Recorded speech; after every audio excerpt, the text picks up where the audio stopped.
اعوذ باللہ من الشیطان الرجیم، بسم اللہ الرحمن الرحیم، السلام علیکم ورحمۃ اللہ وبرکاتہ۔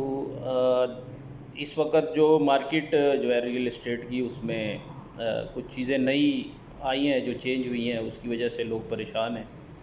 انفارمیشن لوگوں کے پاس نہیں ہے، تو لوگ انفارمیشن کا سورس ڈھونڈ رہے ہیں۔ تو میں نے کوشش کی ہے کہ میں آپ تک وہ باتیں پہنچاؤں۔ دو چیزیں ہیں، ایک تو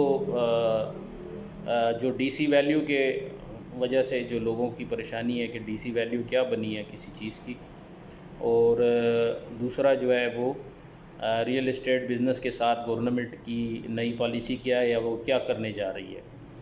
تو پہلی چیز تو یہ ہے کہ جو بھی پراپرٹی کا بزنس کرتا ہے، پراپرٹی ڈیلر ہے یا ریئل اسٹیٹ کے کسی بھی شعبے میں منسلک ہے، تو اس کے لیے گورنمنٹ نے کنڈیشن اپلائی کی ہے کہ وہ فائلر یعنی کہ ایف بی آر کے پاس رجسٹرڈ لازمی ہونا چاہیے اسے۔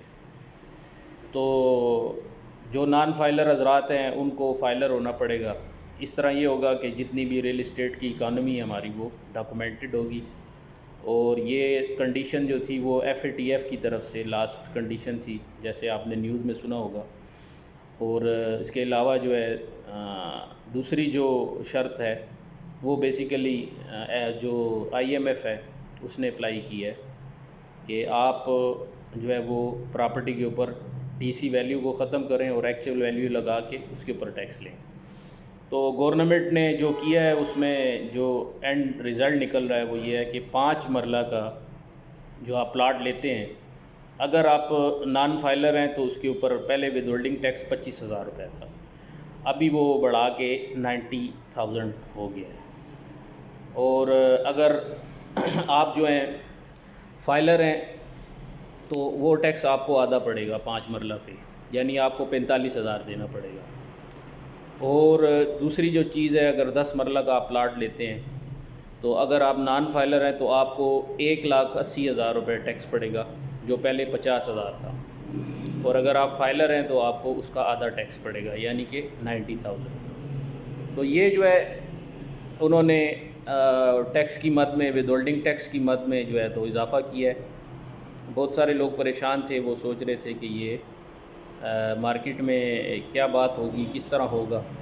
تو اس میں یہ ہے کہ ٹیکس کی اماؤنٹ بڑی ہے، لیکن اگر آپ فائلر ہیں تو آپ کو اس چیز کا نقصان نہیں ہے۔ جو جینون کلائنٹ ہوتا ہے، جس نے گھر بنانا ہوتا ہے، یا اینڈ یوزر جو ہوتا ہے، اس کو بھی اس سے فرق نہیں پڑتا، کیونکہ اس نے ایک پلاٹ لے کے اس پہ گھر بنانا ہوتا ہے۔ اگر اس سے 40-50 ہزار روپے گورنمنٹ کے پاس چلے جائیں زیادہ ٹیکس کی مد میں، تو میرا خیال ہے اس کو ہرٹ نہیں کرتا۔ ہاں، جو لوگ ڈیلی بیسس پہ روٹین میں انویسٹرز ہیں جو کہ ریئل اسٹیٹ کے بزنس میں کام کرتے ہیں، ان کو سلائٹلی افیکٹ آئے گا۔ لیکن کیونکہ آپ کو پتہ ہے کہ آپ پاکستان کا سسٹم دیکھتے ہیں جس میں لوگ کوئی بھی پلاٹ لیتے ہیں، کوئی بھی چیز لیتے ہیں، کمپنی والے کوئی چیز خریدتے ہیں، اگر ان پہ گورنمنٹ ٹیکس اپلائی کرتی ہے تو وہ ٹیکس جو ہے وہ عوام پہ ٹرانسفر کر دیتے ہیں۔ وہ اس طرح کرتے ہیں کہ وہ چیز کی قیمت بڑھا دیتے ہیں، اس کو ٹیکس کی مد میں ایڈجسٹ کر دیتے ہیں۔ یعنی ایک چیز اگر 1 روپے 50 پیسے کی انہوں نے لی ہے اور اس پہ 50 پیسے ٹیکس لگا ہے، تو وہ 50 پیسے اپنی جیب سے نہیں دیں گے، وہ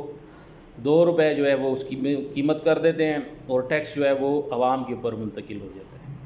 تو ہمارا معاشی نظام تو اسی طرح چل رہا ہے۔